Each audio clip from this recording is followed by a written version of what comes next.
நேயர்கள் அனைவருக்கும் வணக்கம். இன்றைக்கி நம்ம யாரை பற்றி பேச போனால் தளபதி விஜய் அவர்களுடைய 68வது படத்தோட ட்ரெய்லர் ரிலீஸ் ஆகுது. ஸோ இந்த படத்தோட ட்ரெய்லர் கட்டு பார்க்கும்போது ரொம்ப அற்புதமாக வந்திருக்குது. இந்த படத்தோட விஷுவல் எஃபெக்ட்ஸ் வந்து சூப்பராக இருக்குது. அதே நேரத்தில் பார்த்தீங்கன்னா இந்த படத்தோட டிஏஜிங் அப்படிங்கிற ஒரு விஷயத்தை வந்து யூஸ் பண்ணிக்கிறாங்க. இது வந்து மக்களுக்கு எந்த அளவுக்கு பிடிக்கும், எந்த அளவுக்கு வந்து அவங்களுக்கு அண்டர்ஸ்டாண்டிங் இருக்கும் அப்படிங்கிறது ரொம்ப சந்தேகமாக இருக்குது. ஏன்னா இதுக்கு முன்னாடி வந்து பார்த்தீங்கன்னா இங்கிலீஷ் படமான ஜெமினி படத்தில் வந்து பார்த்தீங்கன்னா இந்த டெக்னாலஜி யூஸ் பண்ணியிருப்பாங்க.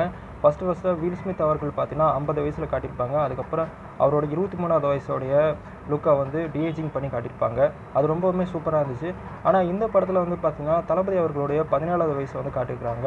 அவர் 17வது வயசில் வந்து எப்படி இருப்பார் அப்படிங்கிறத டிஏஜிங் பண்ணி காட்டியிருக்காங்க. ஸோ இந்த லுக்கை வந்து பார்த்தீங்கன்னா மக்களுக்கு எந்த அளவுக்கு பிடிக்கும், எந்த அளவுக்கு அவங்களுக்கு வந்து அவங்க என்ஜாய் பண்ணுவாங்க அப்படிங்கிறது ஒரு மிகப்பெரிய ஒரு கேள்விக்குறியாக இருக்குது.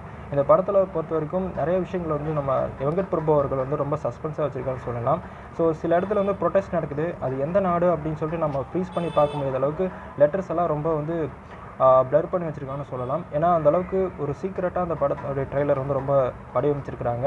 படத்தில் வந்து எந்த ஒரு ஸ்பாய்லரும் வந்துடக்கூடாது அப்படிங்கிறதுக்காக நம்ம வெங்கட் பிரபு அவர்கள் ஒவ்வொரு விஷயமா பார்த்து பண்ணிக்கிறாங்க. மற்றபடி இந்த படத்தில் வந்து பார்த்திங்கன்னா அண்ணன் வரார் அப்படிங்கிற டேக்லைன் ஆகட்டும், சிஎஸ்கே டீமை காட்டுறதாகட்டும், ஸோ அந்த சேப்பாக் ஸ்டேடியத்தை காட்டுறதாகட்டும் நிறைய விஷயங்கள் வந்து சூப்பராக காட்டியிருக்காங்க. ஸோ இந்த படத்தோடைய இந்த ட்ரெய்லர் கட்டு முடியும் போது தளபதி அவர்களுடைய கரியரை வந்து எப்படி ஒரு மோஷன் கேப்சராக காட்டியிருப்பாங்க.